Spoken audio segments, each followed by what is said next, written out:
Many of you know that this is one of my favorite times of the year because it's bow season, right? Yesterday morning I was out in the trees, just sitting there, just beautiful. Didn't see a single deer, but it was still so beautiful. One of the things that I really love about bow hunting is that in order to be a successful bow hunter for deer especially, is you have to become one with your surroundings as best as possible. Sight, sound, and smell, okay? So basically, you have to sort of try to blend in with God's creation. You can't be an obnoxious member of creation and be successful at bow hunting. You can't sit there and go, where, or, sit there and, so my friend Father Don Dahl, not cut out for it, okay? Not cut out for bow hunting at all. So, typically when he would come up to the reservations and rifle hunt with me, I would have had a couple of months of bow hunting under my belt by the time we had those 8 days of rifle hunting, and he would come up, and so I was used to just sitting quietly all day long in a stand, and then we would get out there at dark 100, and 45 minutes later he'd be calling me, now what? Really? Oh my goodness. So I said, I'm going to get down and start walking around. Like, okay, you do you. So our gospel today, now you're probably starting to go, okay, what does this have to do with our readings? Our gospel today, it talks about humility, right? The base word for humility is humus or earth.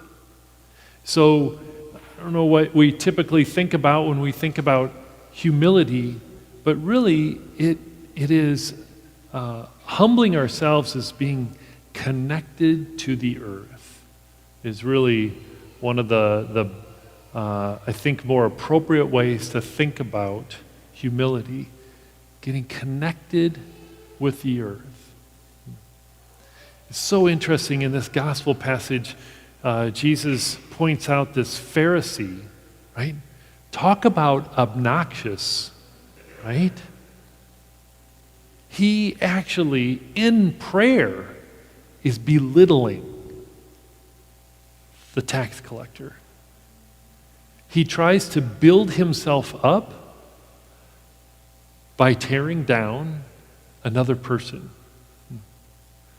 Now, doesn't that seem just outrageously obnoxious to us, right? But here's the thing. How do you think God views us when we tear down ourselves? When we start thinking that, I'm just not good enough. I'm not smart enough. I'm not this enough. I'm not that enough. I think those words from us are every bit as obnoxious to God. When we do not humbly recognize how God has blessed us. Each and every one of us. And humbly receive God's gifts for us.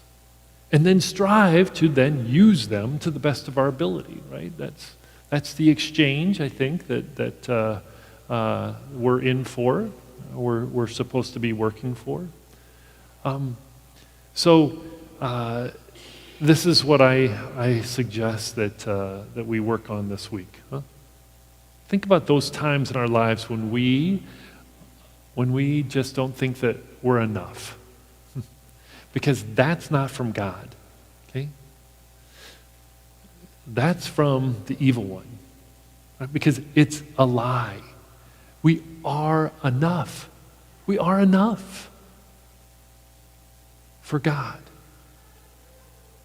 We are beloved. Beloved sons and daughters of God. So it's up to us to really humbly embrace that. And then strive to help one another along this journey to recognize that truth. Because it is truth. We are enough.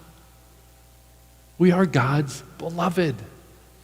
So let us be that humble presence, blending with all of God's beauty around us, and recognize that we fit perfectly.